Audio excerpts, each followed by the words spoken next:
안녕하세요, 김진짜입니다. 오늘은 레알 마드리드와 독일 대표팀 중원의 핵심 축구 가르쳐주는 교수님 토니 크로스 선수를 심층 분석해 보겠습니다. 자, 이 선수 특출나게 빠른 것도 아니고 힘이 엄청 좋은 것도 아닌데 어떻게 월드컵 우승팀 그리고 챔스 3연패 팀의 북박이 주전일 수가 있는 거야. 한번 알아보자스기를. 조타수. 자, 조타수란 배의 키를 잡는 사람입니다. 축구에서 조타수라고 하면 저 뒤에서 앞에 전체적으로 싹 보면 이렇게 지휘하는 느낌? 그러니까 후방 플레이메이커를 말하죠. 크로스가 딱 그래요. 폭백 라인 주변, 특히 요 왼쪽 지역을 좋아하는데 여기서 요런 식으로 포지셔닝 하면서 주고받고 볼 순환에 아주 깊이 관여하죠. 크로스가 있을 때는 잘 티가 안 나는데 크로스 없으면 볼이 안 돌아가. 자, 그리고 크로스는 조타수답게 셋더 템포 조율의 장인입니다. 역습해야 될 땐 빠르게 전진 패스, 굳이 무리할 필요가 없을 때는 천천히 지공하면서 만들어 가자. 근데 사실 템포를 이렇게 조절해야겠다 하는 판단은 30대 노장들이나 잘 할 수 있는 건데 크로스는 20대 초반부터 템포 조율을 기가 막히게 했습니다. 자, 그리고 크로스는 후방에서 이 공격 방향 설정을 아주 영리하게 잘합니다. 상대 수비 조직의 빈 곳을 포착해서 넣었다 뺐다 이상한 생각하지 마시고, 자, 이 넣었다 뺐다도 원리가 있어요. 저기 중앙 공간이 비었다? 쑥 넣어. 그럼 상대 조직이 가운데로 싹 몰리죠? 그러면 양쪽 측면이 비잖아요. 그럼 또 측면으로 주는 거야. 그럼 상대 조직이 또 이쪽으로 몰리겠죠? 그러면 또 받아서 반대로 뻥! 저기는 공간이 넓으니까 공격하기 수월하겠죠? 그리고 크로스 같은 선수들이 정말 영리한 게, 저기 상대팀 풀백 상태를 보니까 애가 막 힘들어 죽을라 그래. 그러면은 일부러 반대로 안 보내고 계속 저쪽만 공격해요. 다리에 힘 다 풀리라고. 패스 성공률. 자, 크로스 선수는 한 경기 패스 성공률 말고 시즌 통틀어서 평균 패스 성공률이 93.5%, 93.9%, 92.8%, 93.5%, 93.8%, 93.2%, 94%, 92.4%. 라리가에 입성한 이후에 92% 밑으로 내려간 적이 없어. 92%가 어느 정도인지 감이 안 오시죠? 크로스 전에 레알의 패스마스터 사비 알론소 선수의 1314 시즌 평균 패스 성공률이 88%였습니다. 자, 그러면 크로스 선수가 컨디션 좋을 때 한 경기 패스 성공률은 더 어마어마하겠죠? 옛날에 챔스에서 파리하고 할 때 무려 99%. 반대로 쫙쫙 뿌려주는 롱패스도 다 성공. 그렇다고 안전한 패스만 했냐? NO! 기회 창출도 3개나 있어요. 양팀 모든 선수들 통틀어 1등. 자, 크로스 선수가 이렇게 패스 성공률이 높을 수 있는 이유, 운동신경이 굉장히 발달이 되기 때문입니다. 자, 운동신경이라는 게 이런 피지컬적인 거 말고 상황을 인식해. 지금 저기다 패스해야겠다. 그러면 뇌야 근육의 명령 보내. 네, 갈게요. 뉴런 척수 근육 패스. 이 과정을 있어 보이는 말로는 perception, decision, 액션이라고 하죠. 운동신경이 좋다는 거는 요 과정이 빠르다. 그리고 요 과정이 빠르다는 거는 요 도중에 빨리 또 멈출 수 있다는 거기도 합니다. 이게 뭔 말이냐면, 우리 솔직히 축구할 때 그럴 때 있잖아요. 내가 저기 패스 길을 봤어. 저기 패스해야지 패스하려고 하는데 상대가 눈치 깠어. 줬다 주면 뺏길 것 같아. 하지만 나는 패스를 하고 있잖아요. 이거 뭔지 알죠? 패스를 하고 있으면서도 잘릴 걸 알아. 그래도 우린 거기서 멈추지 못하죠. 하지만 크로스처럼 운동신경이 좋은 친구들, 퍼셉션, 디시전, 액션의 과정이 빠른 선수들은 줄려다가도 아닌 것 같으면 딱 멈추고 다른 선택지를 고른다는 거죠. 뭔 말인지 알죠? 이 판단의 속도가 굉장히 빠르다는 거야. 패킹. 자, 방금 크로스의 패스 성공률이 높다고 말씀드렸는데 또 이런 분들 계십니다. 야, 저 크로스 맨날 후방에서 횡패스, 백패스 하는데 그 패스 성공률 거품이야. 그래요, 충분히 그렇게 생각할 수 있습니다. 하지만 패킹이라는 걸 알게 되시면 생각이 조금 달라지실걸요? 일단 패킹이란 말이 생겨난 계기, 2014년 브라질 월드컵 준결승 때 브라질과 독일이 만났습니다. 근데 개최국인 브라질이 7대1로 졌어요. 미네이랑의 참사라고도 하죠. 근데 재밌었던 게 경기 끝나고 통계를 싹 보니까 점유율, 태클 성공, 유효 슈팅, 코너킥, 크로스 다 브라질이 높아.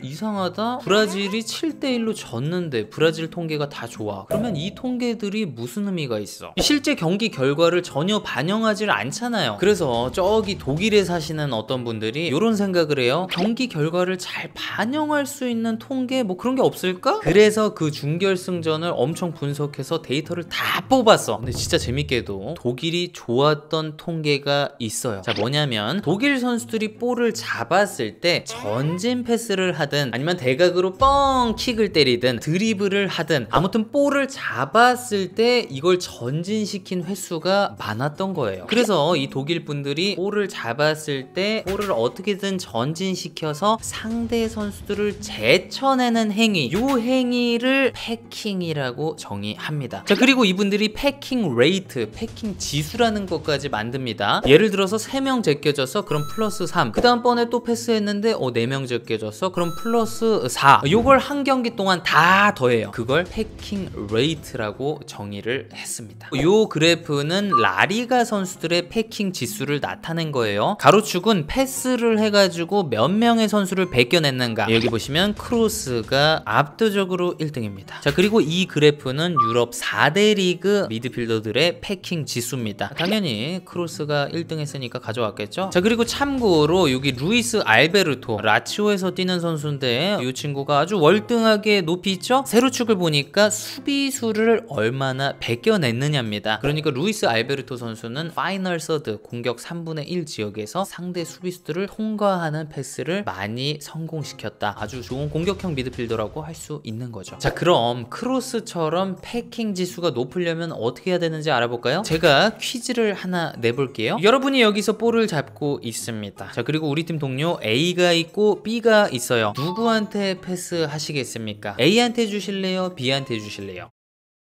자, 생각하셨어요? 자, 보통 저처럼 동네 축구하는 아마추어들은 B한테 줍니다. 그리고 크로스는 A한테 주겠죠. 왜 그럴까요? 볼을 최대한 앞쪽으로 운반을 해야 상대가 더 많이 뜁니다. 이렇게 B한테 주면 상대 수비들의 움직임이 그렇게 많지가 않아요. 근데 A한테 주면 이 미드필더가 쑥 내려가서 커버를 해야 됩니다. 뛰는 거리가 더 많아지는 거죠. 그리고 저렇게 깊숙이 들어가면 또 빨리 내려가야 돼. 숨이 여기까지 찬다고. 자, 그리고 볼이 이렇게 바로 A한테 가면 우리 팀 풀백 이 B가 바로 오버래핑을 할 수가 있습니다. 기본적으로 이렇게 선수들끼리 자리를 바꾸면 상대 수비한테 혼란을 주게 되죠. 야, 누가 막을 거야? 네가 도는 애 막을 거야? 내가 막을 거야? 누가 막을 거야? 그 의사소통이 좀 잘 안 되거나 좀 늦어지면 공간이 나는 거예요. 수비 조직에 균열이 난다는 거죠. 근데 그냥 이렇게 B한테 주면 A랑 B가 자리를 바꿀 일이 없죠. 공간이 안 생긴다고. 물론 이렇게 말씀하실 수 있습니다. B한테 주고 B가 A 주고 B가 돌면 되는 거 아니냐. 근데 이게 안 좋은 게 B한테 공이 가는 순간 상대 수비가 이렇게 찌부가 됩니다. 볼 쪽으로 다 같이 간격을 좁히면서 이쪽에 공간이 좁아지는 거죠. 근데 바로 A한테 다이렉트로 주면 여기 공간이 아직 넓죠. 그럴 때 B가 오버래핑하면 훨씬 수월하겠죠. 기회 창출. 이번 시즌 챔피언스 리그에서 기회 창출 1등이에요. 18회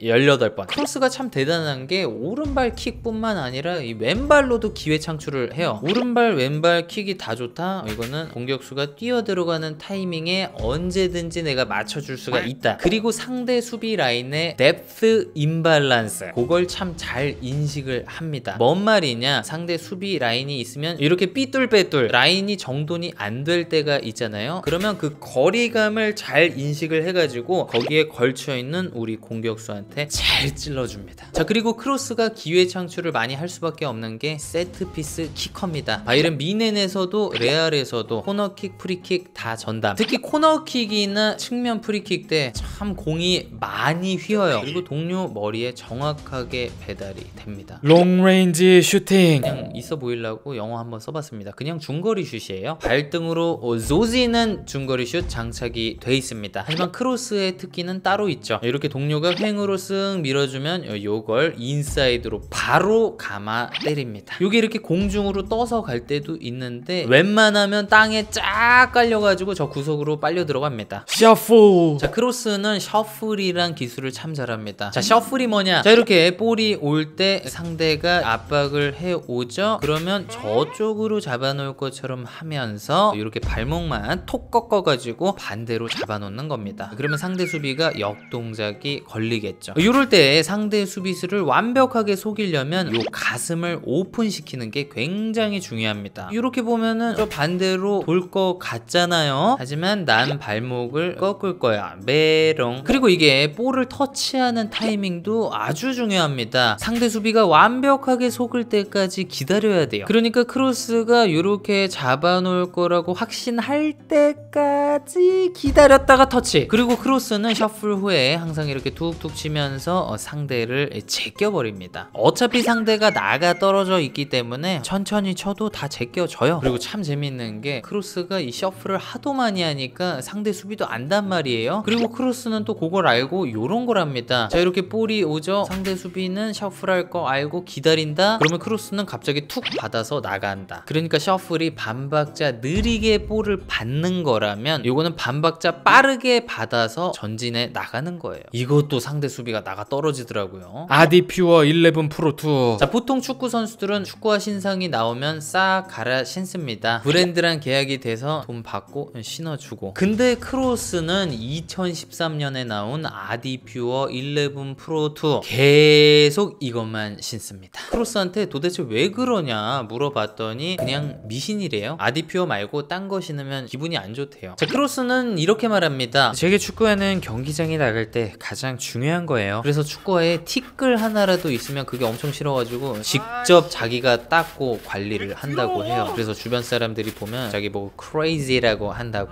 그리고 재밌는 게 이 아디퓨어 모델이 2014년부터 생산 중단이 됐는데 아디다스가 크로스만을 위해서 계속 생산해 준다고 합니다. 짱이다 이거는. 단점. 크로스는 안 빨라요. 전혀 빠르지 않습니다. 그래도 뭐 셔플이 있으니까. 그리고 의외로 키가 커요. 183인데 이 헤더 경합에는 무관심, 전혀 관심이 없어. 그리고 수비할 때 패스 커팅이라든가 이런 태클 나쁘지 않지만 막 여기저기 뛰어다니면서 비어있는 상대 선수 커버하는 거 뭐 그런 거는 그렇게 좋아하지 않습니다. 특히 중앙 미드필더로서 이렇게 센터백과 풀백 사이에 공간이 벌어졌을 때 이렇게 커버를 들어가 줘야 되는데 이런 거를 그렇게까지 열심히 하는 스타일이 아니에요. 그래서 지단 감독이 수비적으로 탄탄한 까세미로와 공존을 시켰던 겁니다. 네, 오늘은 이렇게 축구 교수님 토니 크로스에 대해서 알아봤습니다. 저는 또 더 재밌고 유익한 축구 콘텐츠로 찾아뵙겠습니다. 감사합니다. 뿅. 있어 보이는데요? 있어 보이죠? 아까 이렇게 허락받은. 아, 저희 사모님은 네. 저보고 계속 더 하래요. 아 진짜요? 아, 좀 징그럽다. 아 근데 진짜 같은데 저거? 진짜 같죠 이거? 운전할 때